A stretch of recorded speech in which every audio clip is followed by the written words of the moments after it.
What's up? I'm Tim, and I'm chilling in my office, which is getting assembled. This is my amazing plant. I still don't have a name for her. But this video is not about the plant or my office. This video is about ROAS versus CAC, two of the most important acronyms you need to know as an e-commerce store founder. You might be thinking, okay, well, what do they stand for? Return on ad spend and customer acquisition cost. All too often, almost every founder I speak to, they care about return on ad spend. Return on ad spend.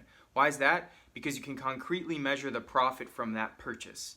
The problem with this is it doesn't really account for what's called lifetime value, LTV. You need to stop thinking about a transaction as a purchase and think of a purchase as a customer who continues to buy. And that's why actually the golden star of your e-commerce business is how much it costs to acquire a customer, not how much return on ad spend you get, which changes based on seasonality, which changes based on average order value. It offers such a distorted view of your business's longevity and the value it can provide, because you're only and you're scaling. Because if you say, oh well, I need at least a 3x return on ad spend, well, you might actually only be spending 10 grand a month on Facebook ads, and yet those people you acquire, those customers you acquire, not purchases you get, the customers you acquire, over time do what's called a repeat buy. I don't have an acronym for that yet, but they repeat buy. They buy again and again and again.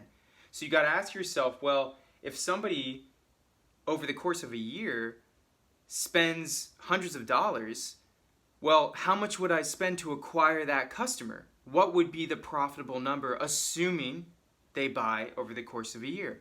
Now, I know for many starting e-commerce businesses, this is a little trickier, because unless you have venture capital, again, newsflash, this is why you normally get venture capital and investment, because that allows you to scale, and I won't go into all that. But without that, if you're just bootstrapping it and doing it on your own, you can't assume your business is going to be around for a year, and so that's why people tend to focus on return on ad spend. And my argument is that that's okay in the short term, but really you need to be thinking about what is the customer acquisition cost? What is the lifetime value?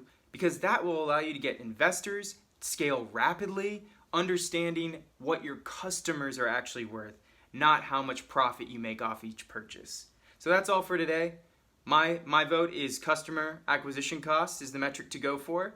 Return on ad spend is the yummy bonus.